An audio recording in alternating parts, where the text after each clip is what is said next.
जागा हो सूरज देव जागा हो, बाड़ बिनती हमारे होत बाया रग के ई बेरिया की माता रानी हुई निहाल।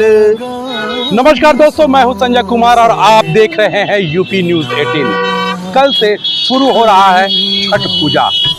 छठ पूजा का प्रारंभ कब शुरू हुआ, सूर्य देव की आराधना कब प्रारंभ हुई, पौराणिक कथाओं में बताया गया है कि छठ पूजा में सूर्य देव और छठी मैया की पूजा विधि विधान से की जाती है।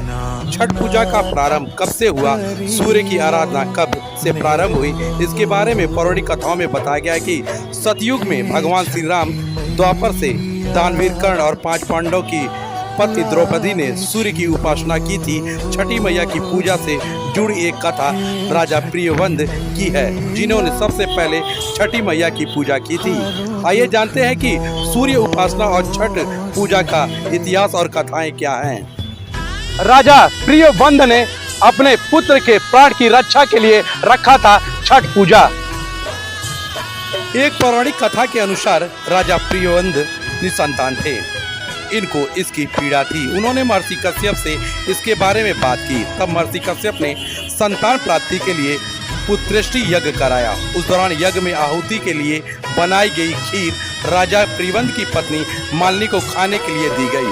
यज्ञ के खीर के सेवन से रानी मालिनी ने एक पुत्र को जन्म दिया, लेकिन वो मृत पैदा हुआ था। राजा प्रियवंद मित्र पुत्र के शव लेकर शमशान पहुंचे और पुत्र वियोग में अपना प्राण त्यागने लगे। ब्रह्मा की मानस पुत्री देवसेना प्रकट हुई। उन्होंने राजा प्रियवंद से कहा, मैं सृष्टि की मूल प्रवृत्ति के छठे अंश से उत्पन्न हुई हूँ, इसलिए मेरा नाम पष्टी भी है। तुम मेरी पूजा करो और लोगों में इसका प्रचार प्रसार करो। माता पष्टी के कहे अनुसार राजा प्रियवंद ने पुत्र की कामना से माता का व्रत विधि विधान से किया। उस दिन कार्तिक मास के शुक्ल पक्ष की पष्टी थी। इसके फलस्वरूप राजा प्रियवंद को पुत्र प्राप्त हुआ। प्रभु श्री राम और माता सीता ने की थी सूर्य की उपासना।